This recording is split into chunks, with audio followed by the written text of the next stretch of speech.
자, 우리가 방금 마태복음 1장 23절을 읽었습니다. 보아라, 처녀가 잉태하여 아들을 낳을 것이며 그 이름을 임마누엘이라 부를 것이다 하셨으니 이를 번역하면 하나님께서 우리와 함께 계신다라는 뜻이다. 창세기 5장 22절에 보면 에녹이라고 하는 분의 삶의 스토리가 나옵니다. 에녹이 하나님과 함께 300년 동안 동행했다고 하는 그런 스토리가 나옵니다. 그리고 300년 동안 하나님과 더불어 동행한 이후에 하나님께서 그를 호련히 데려가심에 세상에 있지 않았다. 구약 성경에 죽음을 맛보지 않고 하나님의 품에 안긴 사람이 두 사람이 있습니다. 한 사람은 에녹, 그리고 다른 한 사람은 엘리야. 두 사람입니다. 그 두 사람 가운데 한 사람인 에녹, 300년 동안 하나님과 더불어 동행했다. 우리들에게 굉장히 도전이 되는 말씀이죠. 어떻게 하면 그런 삶을 살 수 있을까? 어떻게 하나님과 더불어 동행하는 삶을 살 수가 있을까? 어떻게 하면 죽음을 맛보지 않고 승천을 한 에녹과 같은 그러한 멋있는 삶을, 복된 삶을 살 수 있을까? 근데 문제는 뭐냐면 성경이 에녹이 어떻게 살았다, 하나님과 더불어 동행했다고 하는 그런 말은 말씀해 주고 있지만 어떻게 동행했는지 구체적인 말씀을 하지 않고 있습니다. 성경에는 기록되어 있지 않지만 이 세상을 살다 간, 지금은 이제 고인이 되셨지만은 한 분의 삶의 스토리를 여러분들에게 소개를 드리고자 합니다. 그분의 삶의 스토리를 보면서 에녹이 어떻게 하나님과 더불어 동행했는가 힌트를 얻을 수가 있습니다. 제가 몇 년 전에 책을 한 권 읽었습니다. The Practice of the Presence of God. 한국말로 제가 이제 읽고 나서 얼마 있다가 몇 년 후에 한국말로 번역이 됐습니다. 하나님의 임재 연습이라고 하는 그런 책으로 번역이 되어서 나왔습니다. 이제 쉽게 말해서 브라더 로렌스 형제라고 하는 분의 삶의 스토리를 엮어서 이제 그분의 평소에 나눈 대화와 그리고 그가 편지를 주고받았던 내용들을 집대성해서 그 뒤에 이제 조셉라고 하는 조셉 데 버포트라고 하는 그 신부님이 책을 만들어서 펴냈습니다. 이 브라더 로렌스 형제는 1611년에 태어나서 1691년에 그러니까 80년 동안 이 세상에 살다 가신 분입니다. 본명은 니콜라 에르망이라고 하는 분인데 불란서에서 사셨던 분입니다. 38살의 나이에 프랑스 파리에 있는 맨바레 까르멜 수도원이라고 하는 곳에 들어가서 수도원 생활을 하게 됩니다. 그리고 거기에서 얻은 이제 그 이름이 뭐냐면 부활의 로렌스 형제라고 하는 이름을 그 수도원에서 받게 됩니다. 이 까르멜 수도원에서 한 평생을 살았던 니콜라 에르망, 다시 말해서 이 로렌스 형제는 곤문세도가에서 태어난 그런 출중한 가문을 가지고 태어난 사람이 아닙니다. 그냥 평범한 시골에서 태어난 사람입니다. 그 사람은 공부를 많이 안 했습니다. 수도원에 들어갔지만 수도사가 될 자격을 갖지를 못했습니다. 왜? 공부가 짧기 때문에. 그런 평생을 많은 돈을 벌어본 적이 없습니다. 그가 수도원에 들어가서 한 일이라고 하는 식당에 들어가 주방에 들어가서 주방 일을 하는 것이었습니다. 그리고 그 인생의 후기에는 샌달을 고치는 수선공으로 일을 하기도 했습니다. 그런데 놀라운 것은 그가 그런 잡을 가지고 아주 평범한, 어떻게 보면 그렇게 우리들에게 매력이 없는 그런 잡을 가지고 한평생을 살았지만은 굉장히 많은 사람들이 이 로렌스 형제에게 찾아왔다는 거예요. 부엌일을 하고 구두 수선하고 샌들 수선하는 이 형제에게 많은 평신도들이 찾아와서 영적인 상담을 하고 영적인 자문을 구하고 수도사들과 종교 지도자들이 그에게 끊임없이 찾아와서 영적인 세계에 대해서 그에게 상담을 하고 영적인 자문을 구하고 도움을 구하고 삶의 방식에 대해서 어떻게 살아가는 것이 당신처럼 살 수 있는 것입니까? 수많은 사람들이 이 로렌스 형제에게 찾아왔다는 것입니다. 그를 직접 찾아 방문할 수 없는 사람은 편지를 보내서 편지를 통해서 자문을 구하고 편지를 통해서 이 로렌스 형제에게 신앙생활에 대해서 상담을 했다고 하는 것입니다.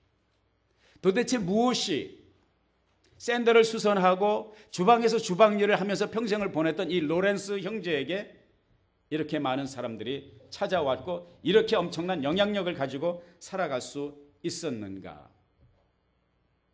이것을 이제 잠시 후에 우리가 살펴볼 것인데요. 우리가 먼저 생각해야 될 것은 뭐냐면 모든 좋은 것은 하나님께로부터 시작이 된다는 것입니다. 아멘입니까? 야고보서 1장 17절 같이 한번 읽어보자고요. 시작. 모든 좋은 선물과 온전한 은사는 위로부터 빛들의 아버지께로부터 내려오니 그분께서는 변함도 회전하는 그림자도 없으시다. 사랑하는 여러분, 우리들에게 희망이 있고 우리들에게 소망이 있음은 우리가 추구하고 우리가 사모하는 모든 은혜와 우리가 추구하는 모든 복들이 빛들의 아버지 되신 하나님께로부터 위로부터 온다고 하는 사실이 우리에게 얼마나 안심이 되고 얼마나 희망이 되는 메시지인지 알 수가 없습니다. 만약에 이것이 이런 은혜와 이 복이 나에게서 온다면, 나의 인격으로부터 온다면 우리는 절망입니다. 왜냐하면 이런 것들을 이런 것들을 생산해 날 만한 인격도 안 되고 내면도 안 되고 우리의 삶의 조건이 되지 않기 때문에 우리는 절망할 수밖에 없지만 야고보서 기자는 말합니다. 모든 좋은 것이 위로부터 온다. 이것이 바로 우리의 소망인 줄로 믿습니다. 할렐루야. 요한복음 3장 16절을 같이 읽어볼까요? 시작. 하나님이 세상을 이처럼 사랑하사 독생자를 주셨으니 위로부터 오는 것입니까? 땅에서 솟아 올라오는 것입니까? 위로부터 오는 것이죠. 말씀 요한복음 15장 16절 읽어봅시다. 시작. 너희가 나를 택한 것이 아니라 내가 너희를 택하여 세웠다. 제자들에게 하신 말씀이에요. 제자들이 예수님을 택했습니까? 예수님이 제자들을 택했습니까? 우리의 구원의 희망은, 우리의 미래의 소망은 바로 이 사실에 있다고 하는 것입니다. 우리의 구원이 나에게서 나는 것이 아니라 위로부터 빛들의 아버지, 세상에 그의 독생자를 보내신 예수 그리스도를 통하여 이 은혜가 임하였다고 하는 사실인 것입니다. 요한계시록 3장 20절 한번 읽어보자고요. 시작. 볼지어다 내가 문 밖에 서서 두드리노니 누구든지 내 음성을 듣고 그 문을 열면 내가 그에게로 들어가 그로 더불어 먹고 그는 나와 더불어 먹으리라. 이게 무슨 말씀입니까? 지금 요한복음 3장 16절 또 요한복음 15장 요한계시록 3장 20절 모두가 무엇을 말씀해 주고 있어요? 모든 것이 시작이 하나님께로부터 왔다는 것입니다. 오늘 함께 읽은 본문 말씀도 그것입니다. 보라 처녀가 잉태하여 아들을 낳을 것이니 그 이름을 임마누엘이라 하리라. 그 이름을 번역한즉 하나님이 우리와 함께 계시다라는 뜻이다. 시작이 이니시에이션이 하나님께로부터 왔다는 거예요. 자, 그러면 하나님이 세상을 구원하시고 하나님이 세상을 하나님의 자녀로 삼기 위해서 그의 독생자 아들 예수 그리스도를 보내주셨는데 모든 사람이 하나님의 자녀냐 이거죠. 지금 70억이 넘는 인구가 지구촌에 살고 있는데요. 그 지구촌의 인구 가운데 얼마나 많은 사람들이 예수 그리스도를 주와 구주로 영접하고 하나님의 자녀가 되는 특권을 누리고 있느냐? 지극히 소수가 누리고 있습니다. 왜 그렇습니까? 하나님의 자녀가 되는 권세는 하나님께서 주신 복은 모든 이들을 위해서 만인을 위해서 하나님이 이미 어벨러블하게 유효하게 준비해 놓으셨지만은 받아들이는 사람은 소수라고 하는 사실인 것입니다. 하나님이 세상을 이처럼 사랑하사 독생자를 주셨는데 누구든지 그분을 받아들이면 하나님의 자녀가 되는데 누구든지 받아들이지 않는다는 거예요. 소수의 사람들만 받아들인다는 거예요. 자, 에녹이 보여주었던 하나님과 동행하는 삶, 로렌스 형제가 우리들에게 보여주었고 쉐어해 주었던 하나님과 동행하는 삶, 이것을 오늘 저는 다른 말로 표현하고 싶습니다. 다 같이 해봅시다. 하나님의 임재, 하나님과 더불어 동행하는 것은 하나님의 임재 없이는 불가능한 것입니다. 하나님의 임재라고 하는 것은 하나님이 여기 나와 함께 계심을 말합니다. 에녹이 하나님과 더불어 동행했다는 것은 그의 매 순간의 삶 속에 하나님이 여기 나와 함께 계심을 알고 지냈다는 것입니다. 로렌스 형제가 복리를 하면서 샌들 수성공을 하면서 왜 그렇게 많은 사람들에게 매력적인 인물이 되었는가? 주변 사람들이 알 수밖에 없었습니다. 그의 얼굴의 광채가, 그의 마음속에 끊임없이 샘솟듯 솟아오르는 이 마음의 평강, 도대체 다른 사람이 흉내낼 수 없는 그 내면에 가득한 향기가 그의 삶에서 뿜어져 나오기 때문에 사람들은 거기에 매력을 느낀 거예요. 그리고 그 비결을 알고 싶은 거예요. 당신 도대체 무슨 비결이냐? 당신과 같은 별 볼 일 없는, 환경적으로 볼 때 별 볼 일 없는 환경에 사는데 어떻게 당신은 이렇게 평안을 누릴 수가 있느냐? 어떻게 당신은 이렇게 샘솟는 행복과 기쁨을 누리며 살 수 있느냐? 그 비결이 뭐냐? 사람들이 궁금해서 그에게 찾아온 것이거든요. 로렌스 형제가 살았던 삶은 뭐냐면 하나님의 임재 속에서 살았다는 것입니다. 아멘. 로렌스 형제의 남긴 그 말들 몇 가지 여러분들에게 소개를 드리겠습니다. 같이 한번 읽어보자고요. 우리의 일상의 일들 모두를 그의 사랑을 위해서 한다면 훨씬 빠르고 쉽지 않을까. 이게 무슨 얘기냐면 부엌에서 수도원을 위해서 그 많은 사람들을 위해서 반찬거리를 준비하고 시장을 보고 야채를 다듬고 국을 끓이고 찌개를 끓이고 밥을 짓고 얼마나 땀 흘리는, 얼마나 복잡한 일입니까? 식당에 가서 주방에 가서 주방의 분위기를 보면 우리가 얼마든지 알 수 있습니다. 얼마나 복잡하고 시끄럽고 복잡다단한 곳인가. 그런데 로렌스 형제가 깨달은 것은 이것입니다. 우리의 일상의 일들, 그 일상의 일들 가운데는 아주 하찮은 일, 아주 어떤 때는 지루하고 멸렬한 그 일들, 이런 모두를 그의 사랑을 위해서, 여기서 그의 사랑이라는 것은 하나님의 사랑입니다. 하나님의 사랑을 위해서 한다면 훨씬 그 잡다한 일들이, 파 다듬고 마늘 다듬고 양파 까는 그런 일들이, 김치 썰고 배추 썰고 훨씬 더 빠르고 쉽지 않을까. 하나님의 임재를 그는 그의 삶에서 경험하면서 이러한 일상의 일들 가운데 효과적으로 이런 일들을 기쁨으로 할 수 있는 비결을 깨달았다고 하는 것입니다. 자, 그분이 하신 말씀을 계속 한번 읽어보자고요. 시작. 하나님을 위해서 반드시 위대한 일을 해야만 하는 것은 아니다. 우리는 작은 일들을 하나님을 위해서 수행할 수 있다. 나는 후라이팬에 있는 케이크를 뒤집는 일도 주님을 위해서 한다. 할렐루야.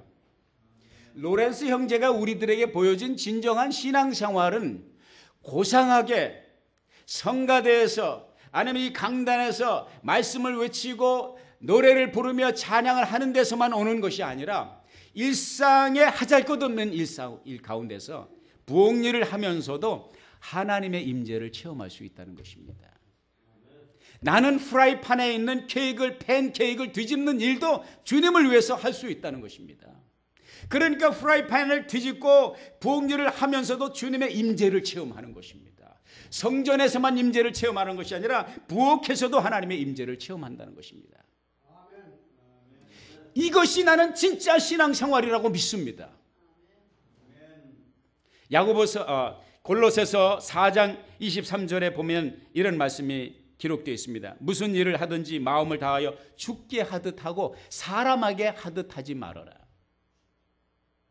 여러분, 주의 일을 할 때도 사람에게 하듯 하면 주의 일이 지겨운 겁니다. 하나님의 성전을 출입하면서 이런저런 일을 하고 부엌 일을 하고 청소하는 일을 하고 안내하는 일을 하고 섬기는 일을 하지만 이걸 주께 하듯 하면 기쁨이 있어요. 그런데 사람을 바라보고 하면 얼마 동안은 햇빛같이 쨍할 수가 있지만은 잠시 후면은 다시 어두운 그늘에 들어가게 된다. 이 일을 내가 왜 하지? 알아주는 사람도 없는데 왜 맨날 나만 이런 일을 해? 일이 지겨워지는 거예요. 은혜가 떨어지는 것입니다. 하나님이 기뻐하시는 것은 그러한 자세로 일을 하는 것이 아닙니다. 작은 일을 하여도 사람에게 하듯 하지 말고 주께 하듯 하라. 22절에 보면 종들아 모든 일에 육신의 주인에게 순종하되 사람을 기쁘게 하는 자들처럼 눈가림으로 하지 말고 주님을 두려워하여 진실한 마음으로 하여라. 하나님을 경험한다는 것은요, 공중에 올라가서 구름 위에 올라가서 경험하는 것이 아닙니다. 낮고천한 이 땅에 살면서 봉일하면서 잡다한 집안일 하면서 직장생활 하면서 사업의 현장에서 매일 매순간 하나님을 경험할 수 있습니다. 로렌스 형제가 보여준 그 비결은 뭐냐? 로렌스 형제가 이러한 하나님의 임재를 경험할 수 있었던 비결 가운데 하나는 뭐냐? 매순간 하나님을 기억하고 하나님을 의식하면서 살았다는 것이에요. 그분이 어떤 간증을 하고 있는가 한번 더 보겠습니다. 자, 시작. 만일 나를 부름받고 해야 할 특별한 일이 없다면 나는 그저 내 자신을 굽혀서 그분을 경배한다. 내게 할 일을 주시는 그분께 말이다. 복일이 복잡한 일이 다 폭풍처럼 지나가고 할 일이 없이 잠시 쉴 때에 로렌스 형제는 나는 하나님을 경배한다. 이게 무슨 얘기입니까? 복잡한 생활의 패턴 속에서도 하나님을 기억하고 그리고 죽게 하듯 하고 폭풍처럼 그 복잡한 일들이 지나가고 한가로울 때도 역시 하나님을 기억하고 하나님을 의식하며 산다. 그러니까 예배가 나온다는 것이죠. 그리고 나서 이분이 무엇을 체험하는지 읽어보자고요. 시작. 그리고 나면 나는 왕보다 더 행복하게 다시 일어나는 것이다. 이 로렌스 형제의 가슴 속에 푹 받쳐 오르는 하나님의 임재 때문에 경험된 기쁨과 소망과 희열이 레디에이션, 방사선처럼 빛처럼 다른 사람에게 비춰지고 그 사람들이 그 매력에 매료되어서 그분에게 가까이 와서 그 비결을 알기를 원했던 것입니다. 계속 시작. 하나님의 사랑을 위하여 땅에 있는 밀집 한 오라기를 줍는 것으로도 충분하다.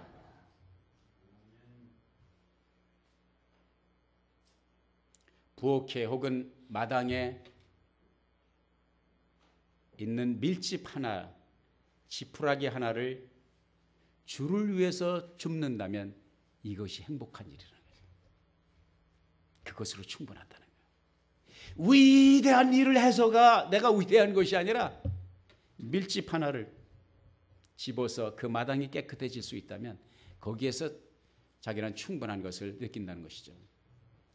계속 읽어봅시다. 시작. 나는 세상에 하나님과 나밖에 없는 것처럼 살기 시작했다. 나와 세상은 간 곳 없고 구속한 주만 보이도다.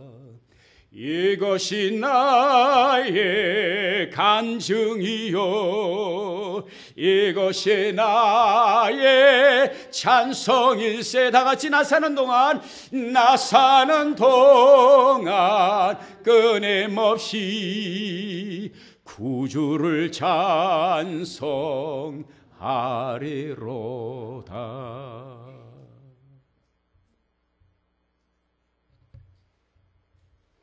사랑하는 여러분, 나는 아름다운 교회를 출입하는 여러분들이 로렌스 형제처럼 깊은 데는 못 들어가도 적어도 그분이 지금 무슨 얘기를 하고 있는지는 알아들을 수 있는 하나님의 임재의 맛을 느끼는 여러분들 되시길 주의 이름으로 축복합니다. 나와 세상은 간 곳 없고 이 세상에 그분과 나 둘밖에 없는 이 임재를 한번 그 맛을 조금이라도 맛보며 신앙생활을 한다면 적어도 우리의 신앙생활은 무료하고 지루하고 예배 드림이 지겨운 것이 아니라 예배를 기다리고 예배 없이는 살 수 없고 어떤 순간 속에서도 지극히 작고 지루한 일 가운데서도 내가 하나님을 위해서 이 일을 한다고 하는 진정한 가치관을 가지고 살 수 있다면 우리의 삶은 우리가 더 좋은 잡을 잡아서, 더 좋은 직장을 잡아서, 더 좋은 지위에 더 많은 소유를 얻지 않아도 로렌스 형제가 말한 것처럼 나는 왕처럼 하나님을 예배하고 일어날 때는 내가 왕보다 더 큰 행복을 가지고 일어난다. 이런 내면의 기쁨과 희열을 체험할 수 있는 여러분이 될 수 있기를 주의 이름으로 축복합니다.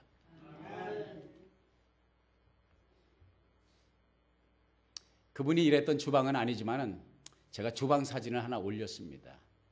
두 분 중에서 어떤 분이 로렌스 형제인지는 모르지만 어떻든 저런 모습을 하고 주방에서 하나님을 섬겼겠죠. 여러분, 하나님과 더불어 동행하고 하나님을 예배하면 물론 성전에 모여서 하는 것입니다. 성전은 하나님의 이름을 두기 위해서 만든 곳이고요, 구별된 곳이고요, 하나님의 성도의 교제가 있는 곳이고요, 하나님께 예배함이 있는 곳입니다. 주님 오실 때까지 이 사실은 변함이 없습니다. 그러나 예배는 이 성전 문을 나갈 때 예배가 끝나는 것이 아니라는 것이죠. 이 예배는 시작입니다. 이 예배는 충전입니다. 이 예배는 우리가 어떻게 일주일 동안 세상에 나가서 하나님을 계속해서 예배할 것인지를 지시받는 곳입니다. 로렌스 형제는 이 주방에서 칼질을 하면서 도마 위에서 양파를 썰면서 마늘을 다듬으면서 그 마늘의 매운 냄새 때문에 눈물을 흘리면서 하나님을 생각하고 하나님의 임재를 생각하고 이 작은 것이 내가 주를 위해서 한다는 그 기쁨과 희열 속에서 그 기쁨과 희열이 배어나오기 때문에 주변 사람들이 당신 도대체 비결이 뭡니까? 당신 내가 볼 때 별 볼 일 없는 환경 속에서 사는데 그렇게 행복한 비결이 뭡니까? 그 안에 계신 하나님의 임재였던 그것이 이유였다는 것이죠. 계속 그분의 고백을 들어봅시다. 시작. 일을 하는 시간도 내게 있어서는 기도하는 시간과 다를 것이 없다. 그리고 소음과 내 부엌에 덜컥거리는 소리 속에서도 여러 사람들이 서로 다른 것들을 동시에 요구할 때도 나는 무릎을 꿇고 복된 성찬 앞에 있는 듯 위대한 평온 속에서 하나님을 소유한다. 이게 진짜 신앙생활, 이게 주님과 더불어 동행하는 삶이라는 거예요. 나는 에녹이 바로 이런 삶을 살았다고 믿습니다. 왜? 로렌스 형제가 그것을 경험했기 때문입니다. 일을 하는 시간과 예배하는 시간 동일하게 하나님의 임재를 경험할 수 있습니다. 부엌의 소음과 덜거덕 소리는 소리, 여러 사람이 이것 달라 저것 달라 동시에 자기를 괴롭히는 순간에도 나는 무릎을 꿇고 복된 성찬식 참여하는 듯한 위대한 평온 속에서 하나님을 소유한다. 그 하나님을 하나님의 성전에서뿐만 아니라 친교실에서뿐만 아니라 여러분의 가정에 가서 부엌 살림 할 때도 부엌에서도 그 하나님을 소유할 수 있는 여러분이 되기를 주의 이름으로 축복합니다. 시편 18편 1절에 보니까 이런 말씀이 기록되어 있습니다. 시작. 나의 힘이 되신 여호와시여 내가 주님을 사랑합니다. 여호와는 나의 반석이시고 나의 산성이시며 나의 구원자이시고 내 하나님은 내가 피할 나의 바위시며 나의 방패시고 나의 구원의 뿌리시며 나의 피난처시며 참으로 주께서 내 등불을 밝히시니 여호와 내 하나님께서 어둠을 밝혀주실 것이다. 아멘. 제가 신구약 성경 가운데 가장 좋아하는 말씀 가운데 하나가 이것입니다. 시편 18편. 나의 힘이 되신 여호와여, 나의 힘이 되신 여호와여. 지치고 힘들고 외롭고 절망하고 낙심될 때 나의 힘이 되신 여호와여. 여러분, 다윗이 이 글을 썼는데 언제 쓰는 줄 아십니까? 사울에게 쫓겨다녀 풍전도 바람 앞에 호롱불과 같이 언제 그 목숨줄이 끊어질지 모르는 위기 속에서 하나님의 구원을 체험하고 이 시편을 썼습니다. 나의 힘이 되신 여호와여, 내가 주를 사랑하나요. 다윗이 그 어려운 터널, 다윗이 그 외로운 순간들, 그 위기 속에서 살아남을 수 있었던 것은 오직 하나입니다. 하나님의 임재입니다. 그 하나님의 임재가 다윗을 강하게 했고요, 그 하나님의 임재가 원수의 담을 뛰어넘게 하였습니다. 계속 읽어봅시다. 29절 시작. 참으로 주님을 의지하고 내가 무리를 쳐서 부시고 내 하나님을 의지하고 내가 담을 뛰어넘을 것입니다. 인생의 모든 장애물을, 인생의 험한 골짜기를 다윗은 이 하나님의 임재 하나 붙들고 간 나의 힘이 되신 여호와여. 로렌스 형제가 길고 지루한 부엌일을 하면서도 그 행복과 희열을 빼앗기지 않은 것은 바로 다윗이 경험했던, 에녹이 경험했던 하나님의 임재. 그 하나님의 임재는 저와 여러분에게도 여전히 유효하다는 것입니다. 그러나 모든 성도가, 모든 크리스찬이 이 하나님의 임재를 경험하는 것은 아니라는 것이죠. 이 하나님의 임재를 경험하기 위해서 첫째, 하나님의 임재를 사모함이 있어야 됩니다. 같이 해봅시다. 하나님의 임재를 사모합니다. 아멘. 세상에 있는 모든 좋은 것들은요, 하늘에 신령한 것의 그림자일 뿐입니다. 진정한 가치는 보이는 것이 아니고 보이지 않는 세계입니다. 하나님이 우리들에게 허락하신 이 영적인 희열을 맛보지 못하도록 마귀가 개발한 것이 무엇이냐? 술이고 담배고 마약입니다. 이 영적인 하나님의 임재 속에 들어가는 것, 그 속에서 느끼는 기쁨과 희열과 행복을 찾지 못하기 때문에 손쉽게 얻을 수 있는 마약을 손에 대는 거예요. 술 취하지 말라 방탕한 것이니 오직 성령의 충만함을 받으라. 술이 왜 좋은 줄 아십니까? 술이 왜 마시는 줄 아십니까? 성령 충만할 때하고 비슷한 현상이 생기기 때문입니다. 얼큰하면 기분이 좋습니다. 저는 상상하는 것이 아닌데 나도 체험을 해봤기 때문에 압니다. 저는 일찍부터 술에 손을 댔습니다. 초등학교 때부터 술을 우리 아버지 술 심부름 하다가 3분의 1은 제가 마시고 3분의 1을 아버지가 갖다 드렸습니다. 한번 혹시 술 맛을 모르시는 분은 이따 저를 조용히 만나시기 바랍니다. 석잔 해봐요. 세상의 근심 걱정 아무것도 아닙니다. 얼큰한 그저 그냥 기분이 좋습니다. 근데 그보다 더 기분이 좋은 건 뭔지 아십니까? 마약입니다. 목사님 그것도 해보셨어요? 그거는 내가 안 해봤는데 그걸 해보신 분 어느 선교사님의 얘기를 듣습니다. 목사님 한번 해보세요. 끝내줍니다. 그냥 여기서 한 대 때리면 홍콩도 가고 서울도 그냥 갑니다. 비행기 안 타고. 그 맛 때문에 하나님 앞에 다가가지 못하도록, 보이는 것은 보이지 않는 것의 그림자입니다. 하나님은 회전하는 그림자가 없다고 그랬어요. 빛의 아버지라고 그랬습니다. 로렌스 형제는 그걸 알았던 거예요. 그가요, 그를 지켜보았던 사람들 가운데 이런 간증을 하는 분이 있어요. 로렌스 형제가 하나님의 임재를 얼마나 깊이 묵상했던지 그가 공중부양을 경험했다. 하나님의 말씀 속에 깊이 들어가면서 묵상을 하고 있을 때 로렌스 형제가 공중에 뜨는 것을 보았다는 거예요. 믿거나 말거나. 그냥 그 전해져 오는 주변 사람들의 이야기입니다. 여러분, 하나님의 임재 속에 들어가면 환경 별거 아니에요. 좀 부족하고 없는 거 별거 아닙니다. 하나님의 그 임재 속에 하나님의 임재가 나를 커버하실 때는요, 세상에 두려울 곳이 없는 것입니다. 여러분, 그 하나님의 임재가 함께할 때 기적이 일어납니다. 아멘입니까? 여러분, 그 하나님의 임재가 함께할 때 바다가 갈라집니다. 하나님의 임재가 함께할 때 요단강이 갈라집니다. 그 하나님의 임재가 함께할 때에 반석에서 물이 솟아납니다. 그 하나님의 임재가 함께할 때 하늘에서 만나가 쏟아집니다. 그 하나님의 임재가 함께할 때에 백살에도 애를 낳는 거예요. 할렐루야. 그 하나님의 임재가 할 때 모든 질병이 떠나가는 거예요. 아멘. 그 하나님의 임재가 할 때 막힌 문이 열리는 겁니다. 그 하나님의 임재가 함께 할 때 어둠이 물러가고 빛의 세계가 되는 것입니다. 그 하나님의 임재가 함께 할 때 문제가 해결되고 간증이 되는 것입니다. 그 하나님의 임재가 함께 할 때 근심과 걱정과 한숨이 변하여 하나님을 향한 찬송이 되는 것입니다. 할렐루야.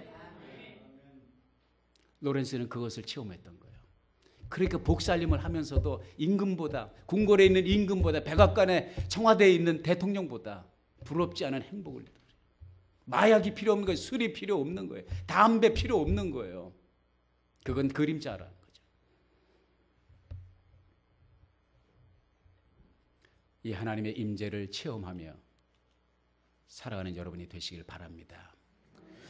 마지막 그 인사이트 가치 메시지 여러분과 잠깐 생각을 해보겠습니다. 이게 뭐냐면 이제 성막의 그림이에요. 이제 왜 이 그림을 보여드리냐면은 구약에서는 하나님의 임재가 어디에서 경험됐냐면 성막에서 경험됐습니다.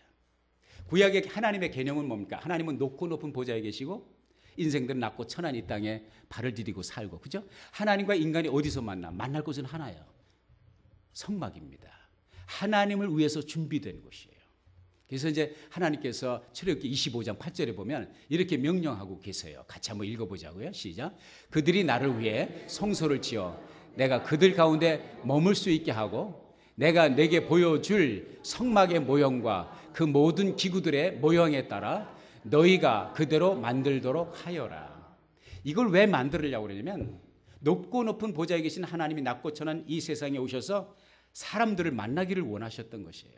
처음에도 말씀드렸지만은 하나님과 인간의 만남은 우리부터 시작되는 거예요. 우리에게서 시작된 것이 아니라 하나님에게서부터 시작된 거예요. 그게 은혜인 것입니다.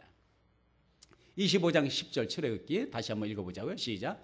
그들이 아카시아 나무로 궤를 만들되 길이는 2규빗 반, 너비는 1규빗 반, 높이는 1규빗 반이 되게 하고 그랬습니다.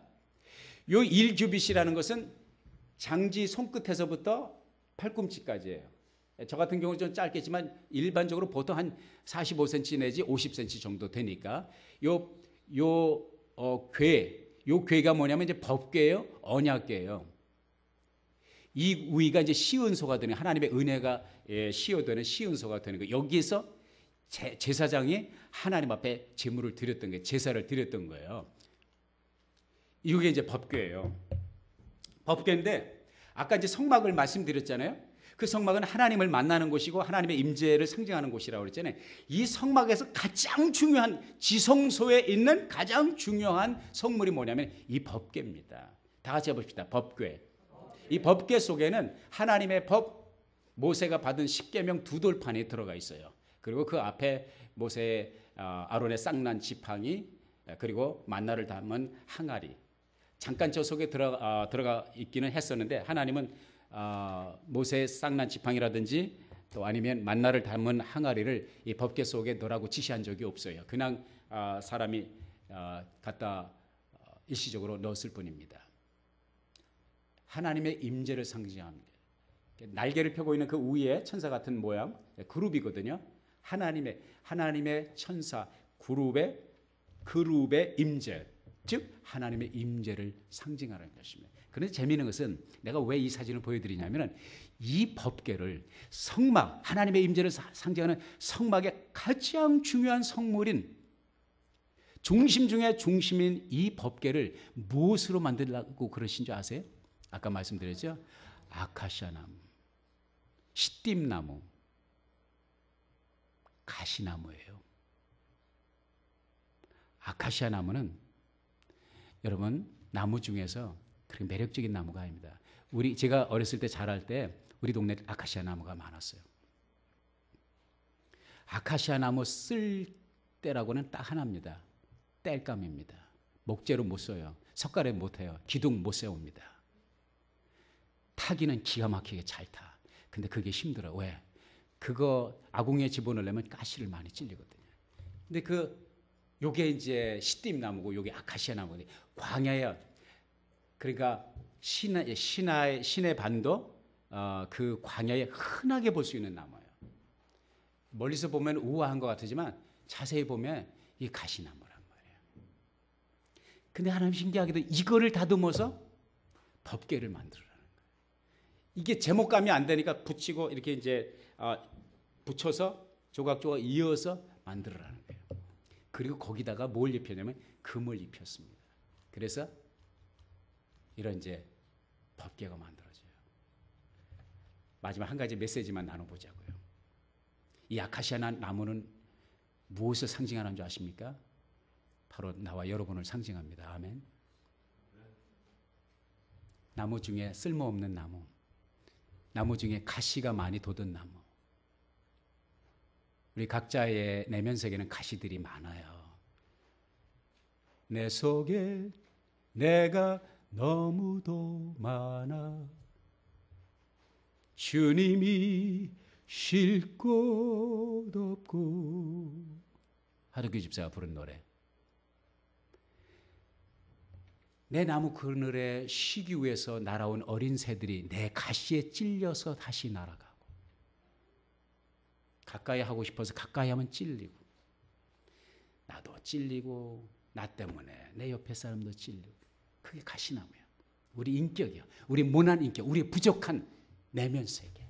하나님은 이 가시나무와 같은 보잘것없는 우리를 통해서 하나님의 성전의 성소의 성막의 지성소의 핵심인 법궤, 언약궤, 시은소를 만들어라. 왜? 내가 너와 함께 하기를 원한다. 아멘. 고린도전서 3장 16절 한번 읽어보자고요. 시작. 너희가 하나님의 성전인 것과 하나님의 성령께서 너희 안에 계시는 것을 알지 못하느냐. 왜 하나님이 이 세상에 아들을 보내신 줄 아십니까? 성전에서만 만나는 것이 아니라 아예 우리를 하나님의 성전으로 만들고 우리를 성전 삼고 이 가시나무와 같은 모난 우리 부족하고 어리석은 우리들 안에 임재하시기를 원하시는 하나님의 소원이 여기에 표현된 것입니다. 그리하여 임마누엘이라고 이름을 지라고 말씀하신 것입니다. 그리고 고린도전서에서 바울은 너희가 바로 하나님의 성전이다. 시작. 하나님의 성전은 거룩하며 너희는 그 성전이다. 아멘. 이게 무슨 얘기냐면 이제는 하나님의 임재를 성막에서 성전에서만 경험하는 것이 아니라 내 속에 들어와 나와 함께 사시는 그 하나님의 임재를 매일 매 순간마다 경험하며 살 수 있다는 것입니다. 할렐루야.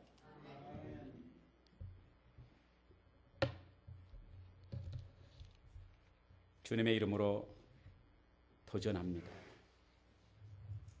우리의 일상은 힘들고 어려운 일들의 연속입니다. 때로는 우리가 일을 하면서 이것이 도대체 무슨 의미가 있는가? 길고 지리한 장마처럼 끝이 없는 부엌일처럼 해도 끝이 나지 않는 설거지통처럼 우리의 삶 속에 어려운 일들, 많은 문제들, 또 답답한 일들, 우리의 삶을 에워싸 올 때가 얼마나 많은지 알 수 없습니다. 주의 이름으로 도전합니다. 낙심하거나 절망할 필요 없습니다. 왜 그런지 아십니까?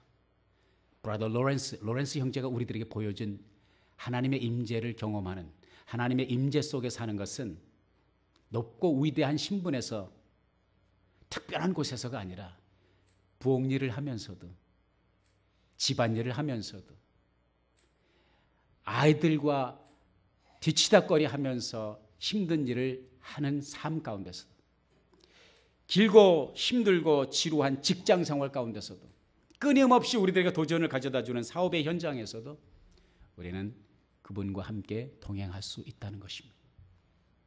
로렌스 형제처럼 공중부양까지는 경험하지 않는다 할지라도 나와 세상은 간 곳 없고 구속한 주가 보입니다. 주님이 나와 함께 하시니 주님으로 인하여 만족합니다. 주님 한 분 인하여 만족합니다. 죽어서 천국 가서 그것을 경험하는 것이 아니라 이 땅에 살면서 로렌스 형제처럼, 그리고 에녹이 경험했던 것처럼 하나님과 동행하고 하나님의 임재 속에서 사는 그 맛을 체험하며 살아가는 산 증인이 될 수 있기를 예수의 이름으로 축복합니다.